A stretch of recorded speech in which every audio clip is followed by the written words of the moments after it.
All right, ladies, let's be real. You've mastered the art of the boardroom. You've conquered just about every challenge your career has thrown at you. And somehow still you find the time to hit the gym, to meal prep to keep your edges laid. But when it comes to relationships, whew, let's just say the same strategies that made you a powerhouse at work aren't exactly working in your love life. Welcome to the Relational Reset, the podcast here to help high achieving women, and I'm talking to you, figure out why dating feels like so much of a chore and a second job, but with worse benefits. I'm your host, Hthompson, and together we are going to break down the patterns, the pitfalls, and yes, the delusions that might be keeping you stuck in dating burnout.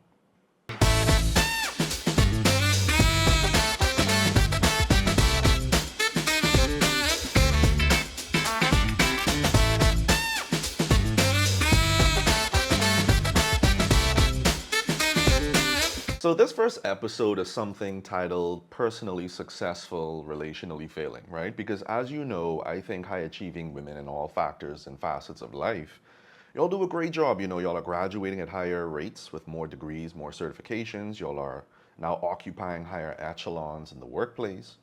And so we know that women are powerhouses, right? But I think a lot of times we ignore that biology is still biology, right? Like no matter what it is we do in this world, that human nature is one of those things that isn't going to change. And so when I thought about this topic, I wanted to kind of help women understand the relationship between success in one area, not necessarily meaning that you get to be lazy in another area, okay? And so why is it that success in business isn't transferable in relationships? Because this is not COB or UB, okay? You can't just start on a particular course and then ask your administrator to transfer those credits. It doesn't work that way. In life, there are two energies to take note of and tap into equally, right? That is the masculine and the feminine. Now, traditionally speaking in business, there's an imbalance between these two energies, and this actually makes sense. Those two energies, they're supposed to have a relationship with each other, but because businesses were established by men from centuries ago, you find that that just wasn't the case. Now, masculine energy, while abundant, it's often over-identified with regardless of one's gender identity, okay? And this makes sense because for centuries, we dominated that workforce. So you think about this. Men who actually created the workforce, imagine the kind of influences that this had on the norms, the expectations, and the dynamics actually in the workplace. This overabundance of masculine energy will demand that the professional woman masculinize herself to certain degrees to make sure that she is successful. I want to say that piece again. An overabundance of masculine energy will demand that that professional woman masculinize herself to succeed. You think about being forced to become someone you're not. Well, here it is. It is this same change that has caused so many professional women to fail in their relationships because there isn't enough polarity anymore in the workplace, okay? And I want you to think about polarity as just being a relationship between masculine and feminine energy, okay? So what negative effect does over-masculinization look like for professional women in the workplace? Well, let's take a look. Number one, not asking for help in difficult situations and tasks. Bahamian women, a lot of times I think when you get into certain positions of success, when you get into certain positions of power and authority, you kind of feel like you're arrived. Like, I know this, I've done this before. Like, this isn't the first time I've been here. So I don't really need your input right now. I don't really need your commentary and your words. We see this a lot of times in men, but now we're starting to see that women are also portraying the same kind of energy. Number two, working to the point of burnout in support of hustle culture, right? How many times do we ignore our needs? How many times do we ignore what our body is telling us just for the sake of executing on the bottom line, right? You know the boss got expectations for you. You know you got your own life, but yet still we find it so easy to kind of neglect ourselves just to produce a result. Number three, placing work on a pedestal relative to social, physical, and emotional needs, right? Like, when's the last time you called your friend? When is the last time that you actually attended a birthday party? When is the last time that you actually were able to contribute to your friendship and relationships instead of always having people having to check in on you? And I get it. Life is real. We all got bills to pay. We want to live a certain life, and you all said, you all know y'all want to be living that soft life, right? But that doesn't necessarily mean that that should come at the cost of yourself, your love, your peace, your happiness. And so, number 4 is interesting. Focusing on competition over seeking out mutually beneficial scenarios between men and women. We ain't y'all enemies, ladies, okay? I know sometimes it feels that way. I know a lot of times you think that we may be the enemy here, but guess what? There is benefit in both of us working together on what the issue is or against what the issue is, right? So please don't ever feel like you have to compete. Number 5, conducting business with a transactional mindset. Okay? This is easy to do in business because A always leads to B always leads to C. But if you take a transactional mindset into your relationship, ladies, you're going to wonder why you're not getting the results that you're used to getting in the professional arena. Okay? So, from this angle, you can see that when a woman spends a significant amount of time in her masculine to function, it can make it harder for her to utilize her feminine energy, the very same thing necessary for the relational success she says she wants. Okay? I'm not telling y'all what to do just because this is my opinion. What I'm suggesting to you is that we actually get back to the basics of what makes relationships work. Okay? So I want to move into a concept that I think is very powerful here for professional women, and that is the power of acceptance. Okay? Now I know what y'all are saying because I could already hear it all right now through the cameras. Acceptance doesn't mean that you are in agreement with something, okay? Acceptance is just that thing that we have to do because we can't change the reality of what life is, right? You have to accept what things are in order to change them. But you know, in our culture, we live in a very interesting state of denial sometimes, where we believe that we can just talk positively and speak hopefully without actually doing the work of focusing on what the problem is. But you can't change things that you don't want to accept. So I have something to tell you. The majority of good men are not willing to deal with women that are duplicating their own energy in relationships. Okay? I don't know about y'all out there, but the kind of man that I am, I don't want my energy being given back to me 24/7 in a relationship, right? Sometimes I may slip into an emotional state and I may need my wife to kind of help me be pulled out of that. And so maybe she's in a masculine and I'm in my feminine energy.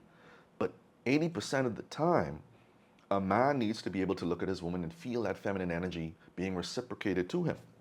And so, yes, I get it. Harrison, I had to be in my masculine all my life because all my life I had to fight, right? And I'm not denying that. I'm not diminishing that. And I'm not dismissing that as not an important factor as to why you are the way you are. But however, at some point you're going to have to learn to develop new skills, right? Everything you had to do in your life to fight against your parents, to fight against the system, to fight against the people who said you can't, great. That got you to where you are. But my question is now, when are you going to start living? See, how you survived is very different than how you live. And you can't keep on moving through life on a survival mentality, expecting to get results that only living can give you. So, the only man willing to deal with an overly masculine woman is a passive man or a man using you for a beard. Now, do I need to explain what that means? Because when a man is using you for a beard, he's trying to cover up something. And many times a woman is not going to be interested in changing the way she is because she has already confirmed that the way she is isn't a problem. Okay? Now, I'm not saying you can't be who you are, but sometimes relational success requires us to edit bits and pieces of our behaviors so that we can have a little bit more harmony in our relationships. But yeah, men don't often want to deal with masculine women. Okay, so we got to understand that that doesn't make that man soft. That doesn't make that man meek. That doesn't make that man weak. It actually just makes that man sensible. Okay, a passive man isn't a problem by himself. But the issue is that a lot of women want masculine men to be okay with masculine women. Okay? Nature just doesn't always allow for that pairing to take place. Okay, guys? So I'm asking you a question. Are you willing to choose the inconvenience of what it means to become someone better suited for your own goals? Because what if you are your own worst enemy? How easy is it to just put the blame on mommy? How easy is it to just put the blame on your dad? How easy is it to put the blame on just your ex, right? I mean, a lot of times these are significant contributors as to why we are the way we are. But when are you going to take accountability about the state of your life? When are you going to be accountable for the things that has happened in your life so that you can actually get the results you say you wanted? Interesting stuff. So, you don't negotiate with nature. Okay, let's just get that out there. Nature is what it is. Tigers have been tigers as long as tigers have been tigers. Lions have been lions as long as lions have been lions, right? You don't get a dog as a pet and then get angry when the dog is doing dog things, right? I ain't talking about man when I say that now. Don't be twisting on my words. I'm literally talking about the canines, okay? But maybe you can help that dog to be a better dog, right? Like maybe you can plant a mango tree and get that mango tree to produce better fruits. But when you start violating the laws of nature, where you want a mango tree to produce apples, or you want a dog to act more like a human being, or you want that little baby to act like it's been here for 30 years. Now you start to see the problem, right? The problem is you're seeing what you think nature can be, but you're not necessarily looking at what nature is. And see, that could be a problem because I think so many times in life, we fall in love with what we think things can be instead of seeing them for what they are. Okay? So this is why in early stages of dating, you have no business trying to turn that man into something he's not. Okay? A lot of y'all beautiful professional women, y'all are great in project management on the job. But a relationship is not the space where you need to be working on helping that man become something he's not. Now you may be saying, well, Harrison, I have edited myself. I've sought out counsel. I've done things to improve the person that I am. Great. That's you. But when it comes to dating and relationships, you got to understand that who you're dealing with is who you're dealing with. And I think sometimes we start to believe that because it was easy for me to do, then it should also be easy for this guy to do as well. But that's just not always the case.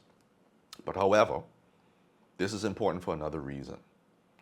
When you fall in love with their potential, you end up thinking change for them is simple when it's truly more complicated than that. Okay? Be very careful of thinking simply about relational differences because the more simple you think something is, the less likely you are to engage with actions that can actually change the outcome. Okay? Now I want you all to consider this for a moment.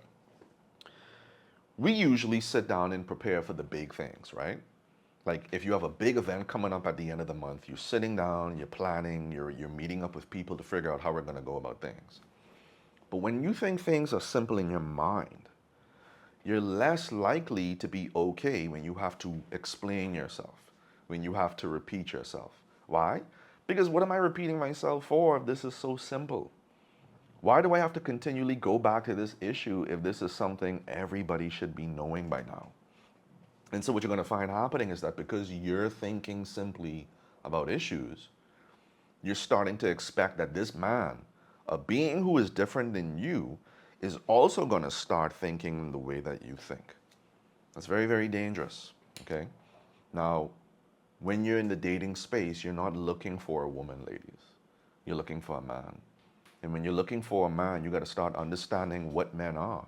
Not the Hollywood version of men, not the romantically idealized version of men. Literally, the raw, organic form of who this man really is. So let's get back to the basics of male and female dynamics, okay? A healthy understanding of dating and relationships is about first establishing the differences that exist between men and women, okay? Both men and women are equal in need and value, but we differ in how we seek it out in the world, and this is important. We must think this way because people mistakenly assume that when someone loves us, they will behave and act in certain ways like we would react if we were in that situation. So, for example, men expect women to think, communicate, and act the way men do. Okay? This is why a lot of times during conflict, you can hear men say a phrase close to, "You see what I'm thinking? You see what I'm saying? You see where I'm coming from?" Why is it that men do this? Because we feel like if you can understand our thinking, men feel like if you can understand our logic, then maybe you would understand why your emotions are not necessarily working here. Men usually take the position that if you can change the way you're thinking, you can change the way you're feeling, okay? But it's not always true for women. So hear this out. Women expect men to feel, communicate, and react the same way women do. So a lot of times, ladies, when you're communicating to your guy, right, and you're thinking that you got all of this tea in the world for him, you can't wait to tell him about your boss, you can't wait to tell him about your friend, and you're coming home expecting him to have this same gut reaction that you did when you heard the information, right? But you're spilling the tea to him, and the first thing he says is, "Oh, okay, cool." And you're kind of left wondering, like that's it? Like, see, it starts to seem like you just like him then. And then now you start engaging in this banter where the problem is that he isn't returning to you the same emotions you've given to him. So why do women constantly want men to express themselves and to react in the same way that women do? Because it feels validating when you get yourself. It feels validating when someone can meet you on your level. It feels validating when someone can return to you what you have given to them. But you got to remember, you're not dealing with a carbon copy of yourself. You're dealing with a creature who is somewhat different in the way you are. Same in terms of feeling anger, happiness, and joy, but very different in how we go about meeting those needs. Okay? So let's move on. What I just described to you in differences is called honor codes. And honor codes explain why we take the approaches that we take in our relationships towards one another. Okay? So a man's honor code is violated when his attempts to explain his logic gets dismissed or rejected. Men call this disrespect. Okay? So I want to repeat that. A man's honor code is violated when his attempts to explain his logic gets dismissed or rejected. Okay?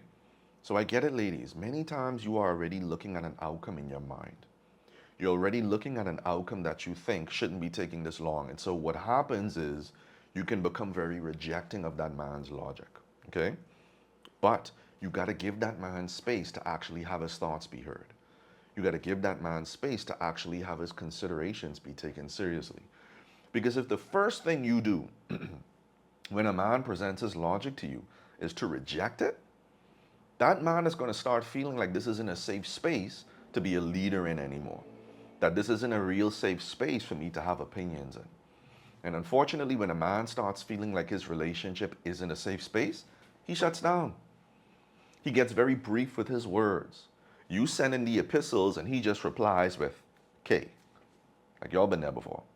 Nobody wants to just pour their heart out over WhatsApp and then have somebody just return them with a one-letter response, right? It's very, very dismissing. But you got to understand, many times we don't even recognize how our energy is influencing the situation before we even open up our mouths, okay? So let's talk about a woman.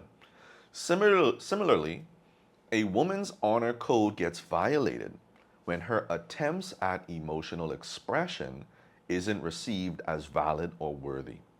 She calls this you being unloving to her. Now, ladies, I'm sure you all have been in situations before where that man you was dealing with, that man you was talking to, one of the first things out of his mouth, right? He said, "Why you don't start freaking yourself out?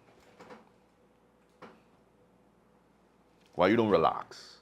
Like, why you gotta do all of that? Like, why you gotta be so reactional? Like, baby, it ain't even that serious. Like, you see me, water off of my back, right? Y'all been there before, ladies. And you're listening to a man tell you that the problem isn't what you're saying. The problem is what you're feeling. So now forget about the content of what you were trying to convey to this man. As a woman, you now feel like being emotional is the problem. So professional women try to do what men do, suppress. But see, men were built a little bit differently. Men have compartments. We can place things on certain shelves in different rooms and literally not be affected by that again. But women, y'all have one open floor. And on that open floor is everything you got going on in your life. You got your work issues, next to your family issues, next to that trip you want to take for summer, next to the fact that you're about to soon be 40. Starting to see them little wrinkles and them grays starting to pop up. You wondering, should I just work out harder? Should I get that BBL? I don't know. Is my life really what I want it to be? It's hard for you to ignore the reality of what you're affected by. See, I personally believe that men were designed to be leaders. And so as a leader, we need compartments to make sure that we stay focused on the goal. But what happens when you put a person into that leadership role that isn't built for leadership? They now start to become weighed down by things they don't have the power to change in their lives. Now, this is not to say that women can't be leaders. Women are amazing leaders. But women have to go through different ropes to lead than men do. Men have to go through different ropes to lead than women do. And so this is why in relationships, we have to understand that differences are not the problem. Differences are just the things we need to consider to get more relational results. And sometimes the way you see it is just not it. It's not going to work that way. So check this out. When a man feels disrespected, he tends to act unlovingly towards his woman. When a woman feels unloved, she tends to act disrespectfully towards a man. Think about this. So you got a man who feels disrespected. So the first thing he says is, oh, you think you bad. Okay. You think you saying something now. So I could show you what it actually means to be unloving. So now no goodbye kiss when he walk out the door. Y'all normally then had about 3 text messages being exchanged between y'all before 11. Now it's going on 1 o'clock and he ain't even returning your calls. So now it's a power struggle, right? So you say, ladies, I can't be no conk. You say I gotta be the one who also has to return this energy.